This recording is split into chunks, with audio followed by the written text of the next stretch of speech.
Hey everyone! Way back in 2022?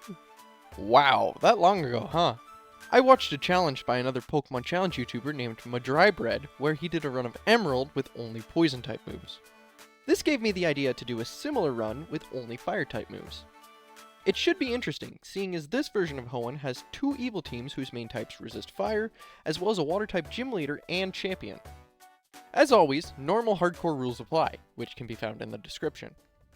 After getting a special Torchic that knows Ember at level 5, courtesy of my uncle who works at Nintendo, we can take on Brendan and his Mudkip. I know it's resisted, but I expected Ember to deal more than 2 damage per hit. Good thing we burned him, otherwise we would have had to hope for crits. Before we move on to the first gym, I make a quick stop on Route 102 to take out as many Ralts as possible. Ralts give special attack effort values, otherwise known as EVs. What that essentially means is that for every Ralts we kill, our special attack goes up. And since Emerald is Generation 3, all Fire-type moves use our special attack for damage, so this should help immensely, especially for the first gym. What doesn't help is that Roxanne can essentially two-shot us, even if we hold an Oranberry. We managed to take out our first Geodude, and thanks to a lucky crit we can take out the second one, but Nosepass is just too bulky for us to deal with, and she takes us out. It's time for my uncle to bail me out again. This time he gives me a lucky egg. Normally, a lucky egg just increases experience gain, but this one is special. Instead of giving bonus experience, it just makes us incredibly lucky. With our newfound luck, we can take out the first Geodude without taking a hit, thanks to a critical Ember finishing her off. Roxanne's second Geodude misses a Rock Tomb before being burned. This reduces her attack, meaning that the Rock Tomb she does land doesn't do that much damage, so we can land the killing blow. Ember also burns Nosepass, as she just uses Block, then goes for Harden. We land a critical hit, so her Oranberry activates and heals her for a bit. Since Geodude lowered our speed with Rock Tomb, Nosepass is faster and refuses to use it to hit us for super effective damage, instead just using Tackle. This lets us take her out and win the first badge. This is also where Torchic, whose name is Blitzo... The O is silent now! Blitz evolves into Combusken. Phew! Before making our way into the Dewford gym, I catch a Whismur named Millie, a Slackoth named Moxie, a Geodude named Veronica, and fish up a Magikarp named Vortex. They can't attack, but they help to divide the experience we gain, allowing us to do some more Ralts extermination to gain special attack EVs for the whole party. Once Blitz is at the level cap, we challenge Brawly. Blitz downs Machop with 2 Embers, and Meditite with another 2.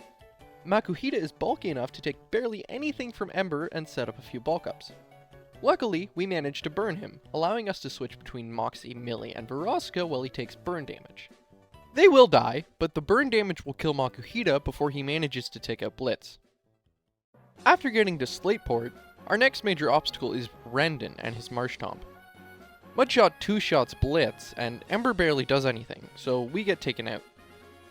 If we evolve Vortex, he'll gain the Intimidate ability, allowing us to lower Marshtomp's attack and defeat him easier. The issue is that switch training Vortex to get him to evolve will overlevel Blitz. In order to bypass this, I pre-poison Blitz against Gulpin with Poison Gas, then walk around taking overworld poison damage until he is at exactly 12 health. At this point, we can spin in the grass, which doesn't count as steps and won't deal any damage to Blitz, while also enabling us to encounter Minun. Minun is the only Pokemon bulky enough to survive an Ember with low health, and if we manage to burn them after switching from Vortex, Blitz will go down to poison damage before Minun goes down to burn damage. By doing this, Vortex will gain experience without giving any to Blitz. I do this for long enough that I find a shiny Minun, who I obviously catch. He can't learn any Fire-type moves though, so we can't use him. All that training we did doesn't even matter though, since the winning strategy against Brendan involves Marshtomp using Bide like an idiot, so we can attack him while he's a sitting duck. Burning him speeds this up significantly, dealing damage to him as we pivot around. Eventually, after dealing some damage to everyone, and knocking out Moxie in the process, the burn takes him out. Lombre and Slugma are easy pickings, and can't do much to Blitz, allowing us to move on to Mauville City. Mauville gives us access to the Game Corner, and by extension, the Flamethrower TM. I just need enough coins to buy them. Fortunately, by growing berries in the dirt patches scattered around Hoenn, we can essentially get an infinite amount of them. And then we can sell them for effectively infinite money, which we can then use to buy coins for the flamethrower TMs. Millie, Moxie, Veroska, and Vortex may have seemed like random picks for team members, but they can all learn Flamethrower along with Blitz. Mauville is also where we fight Wally for the first time. He isn't very difficult though, since he only has his Ralts that we helped him catch. While Moxie roasts him with a few flamethrowers, I'd like to invite you to join me for my very first livestream, which will be on this channel as well as my Twitch channel on Friday, July 12th at 7 PM Eastern Time. You could also join my Discord, but only if you want to. Links in the description. With Wally taken care of, we can move on to Watson. Veroska is immune to most of Voltorb's attacks, so we can lead with her to lock them into rollout and switch to Vortex so he can take them out with a couple flamethrowers. Electric takes him down after taking a flamethrower, then Veroska can get him low and switch to Blitz when Watson heals. A critical flamethrower takes out Electric, and Magneton confuses Blitz with a supersonic. He hits himself, because of course he does, and Shockwave deals considerable damage, but we can take out Magneton with a single flamethrower after breaking through confusion on the next turn. Manectric is walled by Veroska, but since her special attack is so low, she doesn't do much damage. Even though we burn him, he still manages to overpower Veroska and take out Moxie and Blitz as we switch her out. The burn eventually takes out Manectric to win us the battle. Heading north to Mount Chimney, Millie and Moxie both evolve, and we catch a Numel named Luna and a Torkoal named Stolas. Inside Mount Chimney, we face Maxie, the leader of Team Magma, for the first time. Mightyena is an easy kill for Blitz thanks to Flamethrower, but Camerupt takes him out with a Magnitude. Vortex is immune and can slowly whittle him down before falling against Zubat. Luna can finish the job and allow us to head to Lava Ridge to face Flannery. Vortex's flamethrowers don't do much as Numel misses a takedown, then sets up the sun, powering up our attacks. This allows Vortex to damage her enough that she takes herself out with recoil damage from takedown. Predicting a rock throw from Slugma, I switch to Veroska, but she just misses a Smog. Overheat demolishes Veroska before she can move, then Slugma sets up Light Screen, so I have Luna use Ember instead of Flamethrower to stall it out. Slugma manages to poison Luna, but we take her out after she heals thanks to a crit. Camerupt follows Slugma's footsteps and uses Overheat to take out Luna. Thanks to the special attack drop, Millie is able to moderately tank a second Overheat, but doesn't do much damage with Flamethrower. Camerupt sets up the sun, so Blitz comes out on a tackle to take her out with a boosted critical Flamethrower. Torkoal tanks a Flamethrower and uses Attract, stopping Blitz from landing the kill. So I have to switch to Millie. This baits Overheat from Torkoal, so I sacrifice Moxie to get a safe switch to Blitz. Unlike Flannery's other Pokemon, Torkoal has a white herb to restore her special attack back to normal. This would let her fire off another full power Overheat if Blitz didn't take the kill with a sun-boosted Flamethrower. The only thing to do after Flannery is to return to Petalburg and face Norman. Vortex leads the charge against Spinda, but gets confused and has to switch to Veroska. Spinda uses Teeter Dance again for some reason, so we switch again, this time to Luna. Spinda hits a Psybeam for moderate damage, then outspeeds to land yet another Teeter Dance. Luna breaks through confusion to hit a hard Flamethrower, which also gets the burn. We switch to Blitz to shake out the confusion as Norman heals, then take the KO with Flamethrower. Vigoroth hits a soft Facade before going down, and Lanoon sneaks in a Slash to bring Blitz down to a quarter. Flamethrower takes him out though, bringing in Norman's ace, Slacking. I switch to Vortex for the attack drop, then hit 2 Flamethrowers as he loafs and nearly takes Vortex out. Veroska comes in to tank, but Yawn makes her drowsy and we have to switch. Vortex comes in on a loaf turn for another attack drop, then we switch back to Veroska. Since Vortex is low on health, Slacking picks a random move, which ends up being Feint Attack. Since it's a special move in this game, and Veroska has terrible special defense, she nearly goes down, but can still hit a Flamethrower before falling. Blitz finishes the job with a final Flamethrower as Slacking loafs. Winning against Norman gives us access to the HM for Surf, letting us travel east of Mauville and up to Route 119, bringing us to the Weather Institute, which is under attack by Team Aqua. Admin Shelly is the boss of the area, but she's a pushover, even with Vortex being damaged from clearing out the grunts on the way to her. As a reward for saving them, the staff of the Institute give us a cast form, who I name Mammon. He is very useful for the Brendan fight immediately after this, since he knows the move Sunny Day. Since the area has permanent rain, being able to override it with Sun is incredibly useful. It takes a while to set up, since Lombre flinches him with Fake Out, then outspeeds thanks to his Swift Swim ability to hit a nasty super effective Absorb, since the rain turns Mammon into a water type. Once we set up the Sun, Flamethrower 2-shots him thanks to a crit. Slugma is also a 2-shot, and the Sun fades as Marshtomp comes out. Mammon manages to outspeed and set up the Sun before falling, and Blitz comes in to deal half his health and damage before Mudshot lowers his speed, allowing Marshtomp to finish him off. Millie tanks 2 takedowns before landing a couple flamethrowers for the kill. On the way to Fortree City, Veroska evolves into Graveler, then we challenge Winona. Mammon sets up the Sun as Swablu uses Mirror Move, which copies Sunny Day and does nothing. Then I switch to Blitz to take her out with Flamethrower. Skarmory is also a one-shot, but Tropius will outspeed and knows Aerial Ace, so I switch to Vortex to tank it. It takes quite a few attacks to take her out since she keeps healing, but eventually she goes down and Pelipper comes out, so I switch to Millie as she uses Protect. We manage to burn her, so I switch to Mammon on a weak water gun and set up the Sun as Winona heals. Supersonic forces us to switch, then Millie gets her low enough that the burn finishes her off, and Winona's Altaria comes out. Dragon Breath takes out Millie and I switch to Mammon as the Sun fades. Altaria starts to set up with Dragon Dance, so I switch to Vortex on an Earthquake, then switch between Vortex and Veroska to lower Altaria's attack with Intimidate until Veroska goes down. I do the same with Luna until she falls, then sacrifice Vortex to get a safe switch to Mammon and tank a Dragon Breath to set up the Sun. As Mammon goes down, Blitz can nail Altaria with a few flamethrowers as she just uses Dragon Dance. Once she gets burned, she switches to using Dragon Breath, which paralyzes Blitz. He manages to break through and land a final flamethrower, which brings Altaria low enough for the burn to finish her off. Our next stop is Lily Cove City, where Brendan battles us again. Mammon easily dispatches Tropius and Slugma after setting up the Sun. The Sun fades, so Mammon sets it back up, but takes a hard Mudshot from Marshtomp. I switch Vortex in on a soft takedown, then we bring him into the red before falling to more takedowns. Mammon can easily finish the job, even without the Sun giving his flamethrowers a 2.25 times boost. Ludicolo finishes him with a couple Swifts as he sets up the Sun and lands a flamethrower. Blitz finishes Ludicolo off with a flamethrower, allowing us to access the Lily Cove department store. Here we can buy TMs for Fire Blast, which, while not as reliable as Flamethrower, can deal big damage when we need it, so I teach it to the entire team. No surprise that the majority of Pokemon capable of using Fire Breath can also use Fire Breath but star-shaped. With that small detour out of the way, we can clear out the Magma Hideout to evolve Luna and Millie, then take on Maxie again. Mammon sets up the Sun, which allows Blitz, who is now a Blaziken, to demolish Mightyena with a flamethrower. Camerupt survives a Fire Blast and retaliates with an Earthquake to take Blitz out.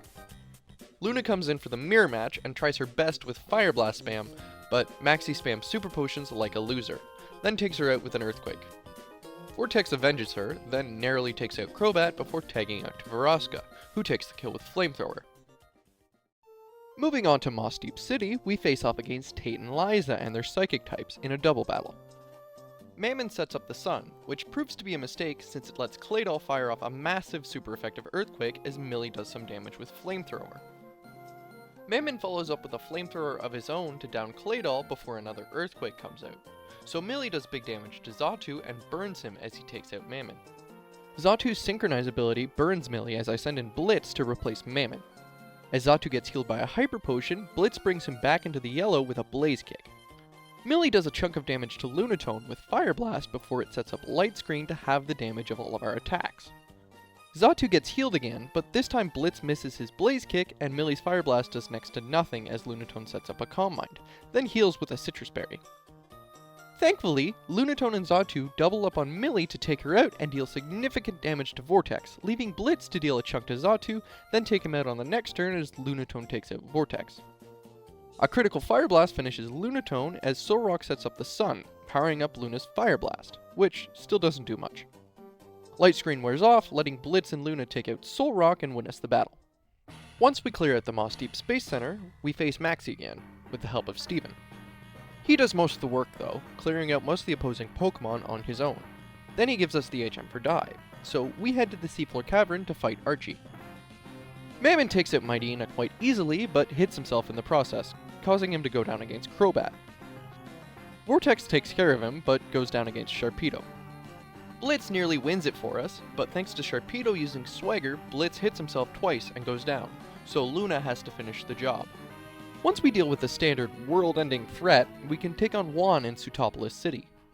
His water types will be incredibly tough for our fire moves to crack, so I train on the local populace until my team is at the level cap of 46. Mammon sets up the sun as Luvdisc uses Attract, so I switch to Millie on an incredibly weak Water Pulse, then take Luvdisc out with a Fire Blast followed by a Flamethrower. Whiscash can't do much to Vortex, so I switch him in, then start spamming Flamethrowers. They don't do a lot, especially after Whiscash uses Amnesia, but we eventually burn him, allowing us to take him out much easier. Vortex nearly takes out Celio before falling, but Blitz can finish him with a Flamethrower. Crawdaunt survives a Fire Blast and hits a nasty Crab Hammer, but this brings Blitz below 1/3 health, which activates his Blaze ability, powering up his fire moves. This allows him to take out the giant crab, bringing in Juan's Ace, a terrifying Kingdra with a 4x resistance to fire-type moves. I sacrifice Luna for a safe switch to Mammon and set up the sun. Kingdra likes to spam Double Team, making it significantly harder to hit him. Even if we manage to burn him, he can use Rest to remove it and heal back to full health. Blitz had his chance to land the kill with a Flamethrower, but it missed thanks to the evasion boosts. Being unable to hit a target that can heal back to full health instantly is rather infuriating, as you can imagine. But because I'm stubborn, I try over and over again, losing to Kingdra dozens of times. Oh, and there was that one attempt where we got swept by Whiscash because he refused to be burned. In order to beat this Kingdra, we need to go into pacifist mode. I catch a Spheal named Glitz and a Duskull named Glam. After using Moxie and Veroska to switch train them up, they evolve and we find a shiny Lombre. Fun fact, I've been playing Pokemon for nearly 20 years, and outside of this run, I've only ever found one non-guaranteed shiny Pokemon in any game, and it was a Mareep and Scarlet. It took me over 15 years of playing Pokemon to find a full-odd shiny. Attempting Juan again, Blitz is able to sweep his way to Whiscash with sun support from Mammon. Blitz does his best to try killing Whiscash without the sun, but gets brought low from an Earthquake. After getting Juan to burn a Hyper Potion, Mammon comes in to bring back the sun before falling.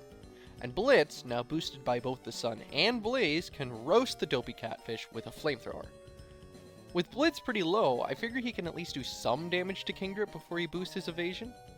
And he crits a Blaze boosted, sun boosted Fire Blast for the one shot. I sure am glad I spent hours catching and training up 2 brand new team members, all for it to go to waste. I can't complain too much though, we did win. With the ability to use Waterfall outside a battle, we can head to Victory Road and face Wally, but he has more than just a Ralts now. After the obligatory Sunny Day from Mammon, and a Safeguard from Altaria, Fire Blast still doesn't do very much, and Altaria starts dancing like a dragon.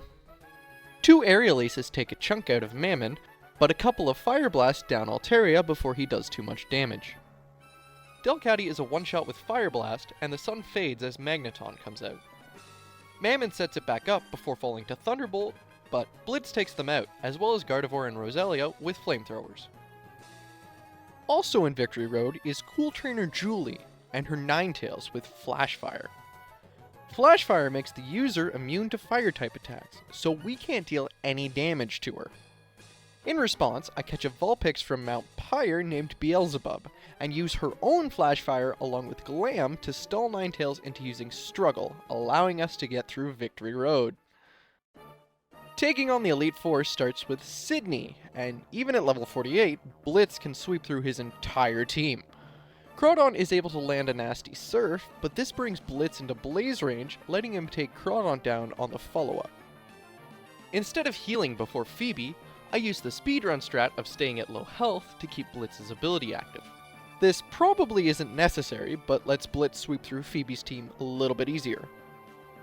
I do the same for Glacia, but it ends up being a mistake since Blitz can't take out Celio even with a Fire Blast and falls to Body Slam. Since Glacia has 3 members of the Spheal family, all of whom have thick fat to effectively resist fire-type moves, She cleans up the rest of our team and we white out. It's at this point that I remember we still have the Overheat TM from beating Flannery, so I teach it to Blitz and try again. He starts off by taking out Celio, who just sets up the Hail. Overheat does big damage to Walrein, then Blitz goes down to a Surf. Mammon sets up the Sun before being taken out by a Sheer Cold, then Millie comes in for the revenge kill with 2 flamethrowers. Glalie goes down in one hit, and Glacia's second Celio takes Millie out with a Blizzard after setting up the Hail.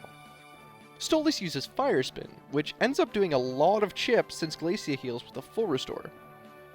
Stolas eventually goes down, leaving Celio in the red, but Vortex can finish her off, leaving just another Glalie left.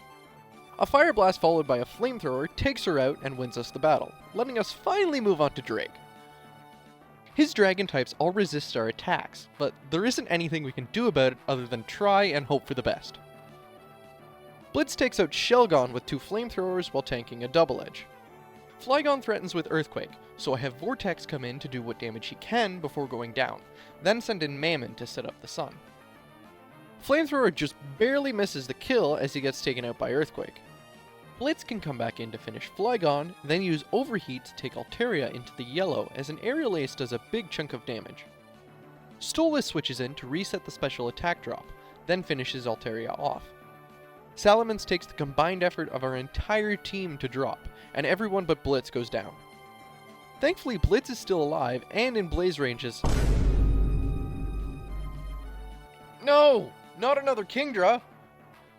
Blitz does his best, but Overheat only does around 1/3 of Kingdra's health before we get taken out. Another Kingdra means another team change. I catch a Grimer named Fizzaroli and a Bagon named Asmodeus, then teach them Flamethrower and Fire Blast and evolve them to their final forms. I also grab the Sunny Day TM and teach it to Blitz.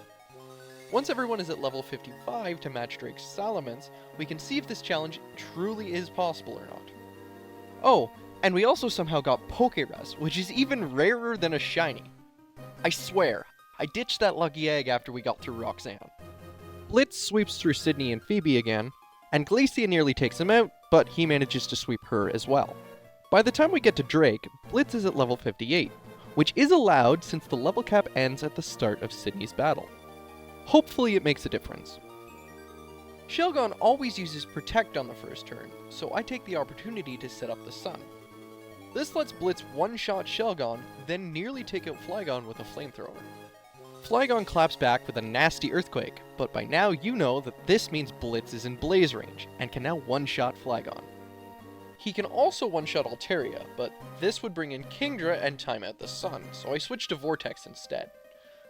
With Altaria starting to set up with Dragon Dance, I switch between Vortex and Asmodeus to lower his attack to minimum, then just spam Flamethrowers. Asmodeus eventually takes out Altaria, but Vortex and Fizzaroli go down in the process. Asmodeus baits out Drake's own Salamence, and Dragonclaw will take him out for sure, so I switch to Mammon. After setting up the Sun and doing some chip with Flamethrower, Mammon goes down, and Blitz can come in for the kill. Now for the absolutely terrifying Kingdra. Overheat does about 2/3 of his health and damage, then Blitz goes down to Surf. Asmodeus goes for the kill, but Fire Blast doesn't do nearly enough, and Drake heals with a full restore. At this point, I think it's over, especially when Kingdra starts setting up and lowering our accuracy. But I just keep spamming Flamethrowers. As Millie gets paralyzed and nearly goes down, she burns Kingdra, which is when the turns start to table. Millie baits Surf, so I switch to Asmodeus, who takes nearly nothing from it and also lowers Kingdra's attack. Wanting to get another Intimidate off, I switch to Millie, who survives a Surf on 4 health. With Millie so low, Kingdra picks from her offensive options randomly, and it ends up being Body Slam, which thanks to the attack drops from Intimidate and a Burn, isn't able to take out Asmodeus, and the burn damage kills Kingdra, winning us the closest battle of the run. After the high from winning against Drake, I eagerly jump into the champion fight. Much like Drake, Wallace's entire team resists our attacks, so I expect to get absolutely thrashed by his water types. But it doesn't go that way at all. Sunny Day weakens Wailord's Water Spout enough that Blitz is in blaze range for the entire fight and can take out Wailord and Ludicolo easily. Whiscash goes down to an overheat, so I remove the special attack drop by switching to Fizzaroli. He's able to burn Milotic and bring him below half health before falling, letting Blitz finish him off with an overheat before he can use Recover. I switch again, this time to Millie, and after being badly poisoned by Tentacruel, she does some chip before she goes down. Mammon sets up the sun, then brings Tentacruel into the yellow before falling. Blitz retaliates with a flamethrower for the kill, then roasts Gyarados with an overheat to crown us champion. So it turns out that starter Pokemon are immensely powerful, and their normally overlooked abilities are incredibly clutch. We aren't done yet, though. We still have to defeat Steven in Meteor Falls. Not wanting to do any more training, I jump in and hope for the best. Skarmory is one-shot by Blitz's overheat, and I switch to Asmodeus as Aggron uses Earthquake. Asmodeus does some damage with Flamethrower before being taken out by a few Dragon Claws. As Mammon comes in, Steven heals, but Aggron gets burned by a Fire Blast. Because Aggron uses Solar Beam for some reason, Mammon can take him out without taking any damage. Claydol takes very little damage and hits hard with Earthquake, so I sacrifice Mammon to set up the sun and bring Blitz in safely. With the sun up, he can sweep through the rest of Steven's team with ease. I can't say I'm surprised Fire-type moves demolished the Steel-type trainer, but I really did expect a harder fight. Thanks for watching, and don't forget to subscribe!